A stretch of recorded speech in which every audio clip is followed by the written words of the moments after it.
Yeah, the first time I ever met Mitch was the end of 2009. I was an amateur, was trying to, I wanted to be on his team, and I had a few other offers, but that's what I really wanted to do. So went into his office, kind of just like managed to get in his office. I can't remember how, and I just remember I was young. I was like 17, and I was just sweating in there, and I was so nervous, and I didn't want to be in there, but I really wanted to ride for his team, so I wanted to show him that, you know, I would do whatever it takes. So yeah, I remember he just had his big gulp cup, and he would just stare at me and not really say a whole lot, and just really made me sweat even more. So that's the first time I met Mitch. Let me think.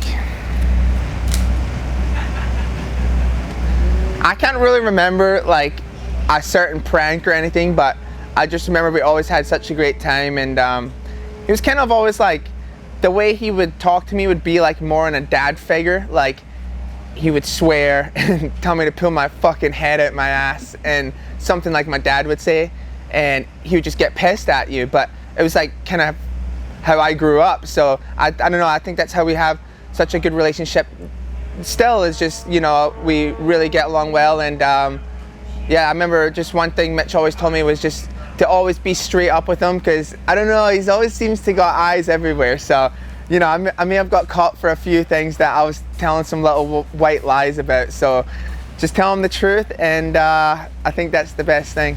Yeah, I mean, Mitch has just always been so supportive, and you know, like the year I won my championship, and then, you know, I had a couple rough years, and I'd be in the points lead, then I got hurt, and whatever it may have been, it was always, we had a lot of highs and lows. But even to when I didn't even have a ride and I was in the 450 class and I was on my own, he was still willing to help and do whatever he could for me. And you know, that means a lot to me, and it just shows the kind of person he is. He's just a great guy with a great heart, and was always there for me, you know, in my racing. So yeah, I'm definitely grateful for that.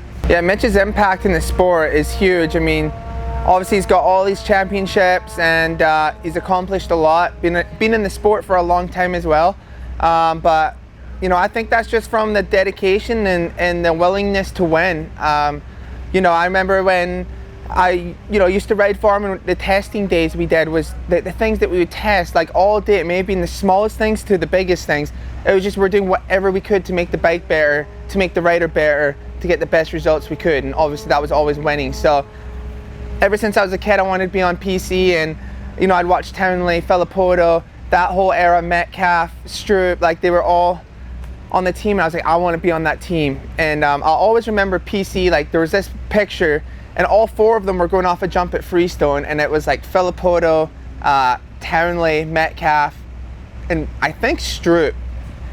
I can't quite remember, but I was just like, man, I want to be part of that. So that's what always made me, you know, even to this day, I'm not someone that loves to put myself in the position where I feel uncomfortable, but I knew that's something that I had to do when I was younger to get on the team and just show them like, hey, I'm willing to come in your office. And I felt like I was getting tortured in there, you know, because I didn't have the greatest social skills or speaking, you know, especially to someone, you know, so high up as Mitch. So yeah, he's made a huge impact on the sport, and definitely I wouldn't be where I am now without him. So yeah, he's just the man.